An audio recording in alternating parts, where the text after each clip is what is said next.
Durante o primeiro século, a maioria das pessoas à volta do mar Mediterrâneo vivia em cidades com alta densidade populacional, todas governadas pelo Império Romano. Cada cidade tinha uma mistura de culturas, etnias e religiões. E por causa disso existiam todos os tipos de templo para oferecer sacrifícios a todos os tipos de deuses, e cada pessoa tinha o seu próprio portfólio de deuses aos quais eles obedeciam. Mas em todas as cidades você também encontrava um grupo minoritário que não adorava outros deuses além do seu, os israelitas, também conhecidos como judeus. Eles alegavam que seu Deus era o único criador e rei verdadeiro do mundo. Agora, todas essas cidades estavam conectadas por uma rede de estradas construídas pelo Império Romano, e era fácil se deslocar, fazer negócios e até espalhar novas ideias. O apóstolo Paulo conhecia bem essas estradas, pois ele passou a segunda metade da sua vida viajando de cidade em cidade, anunciando que o Deus de Israel tinha escolhido um novo rei para as nações. E esse rei não era igual a nenhum rei que tinha vindo antes. Isso mesmo. Muitos reis governam com agressão ou poder, mas esse novo rei governa com sacrifício e amor. O nome dele é Jesus, e Paulo é seu mensageiro, e ele está convidando todas as pessoas a viver sob a autoridade desse rei. As histórias das viagens de Paulo e como as pessoas recebem essa mensagem são a terceira parte de Atos. Por algum tempo, Paulo morou na cidade de Antioquia. E de lá, ele e seus colegas de trabalho fizeram 3 viagens, viajando por terra e por mar para cidades estratégicas em todo o Império. Em cada cidade, Paulo sempre ia primeiro na sinagoga judaica, onde seu povo se reunia. E de lá, ele ensinava e mostrava como o rei messiânico prometido nas escrituras hebraicas é Jesus de Nazaré. Algumas pessoas acreditavam nisso, outras não.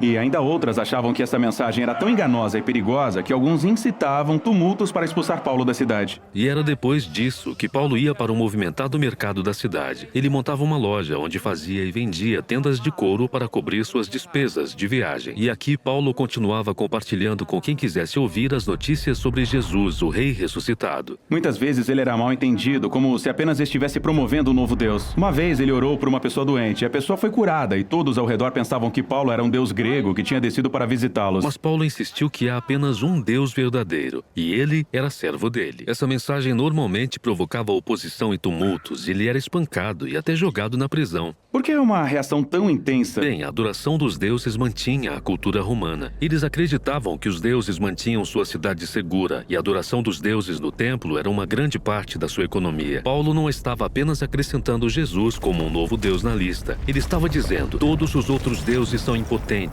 e até mesmo uma farsa. Portanto, ele está minando o modo de vida deles. Sim, e mais do que isso. Quando Paulo anunciou Jesus como novo rei, ele o chamou de Senhor, ou Filho de Deus. Os mesmos títulos que as pessoas usavam para se referir ao imperador de Roma. Portanto, a mensagem de Paulo poderia ser facilmente recebida como uma ameaça contra toda a ordem política. Por que alguém se juntaria a esse movimento? Quer dizer, parece ser perigoso. Bom, as pessoas estavam fascinadas com a história de Jesus e como seu amor criava comunidades onde todas as pessoas eram tratadas como iguais, independentemente de etnia, gênero ou condição financeira. E essas pessoas formaram novas famílias que faziam juntas as refeições. Elas viviam sacrificialmente e cuidavam dos pobres. Elas viviam como se Jesus fosse de fato o rei. Isso. E, portanto, em todas as cidades onde Paulo anunciava a mensagem de Jesus, as pessoas estavam sendo transformadas pelo Espírito de Deus para se tornarem novos tipos de humanos. Então Paulo ficava naquela cidade e ensinava às pessoas o caminho de Jesus. E em seguida, ele partia para uma nova cidade. Foi uma vida difícil.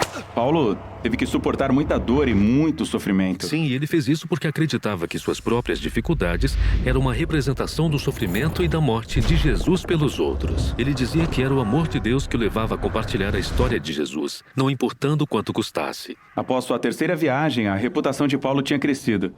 Ele tinha feito muitos amigos, mas também fez muitos inimigos, que ele deveria evitar.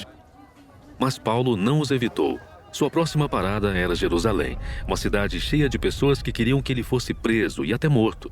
A seção final de Atos relata por que ele vai a Jerusalém e o que acontece quando ele chega lá.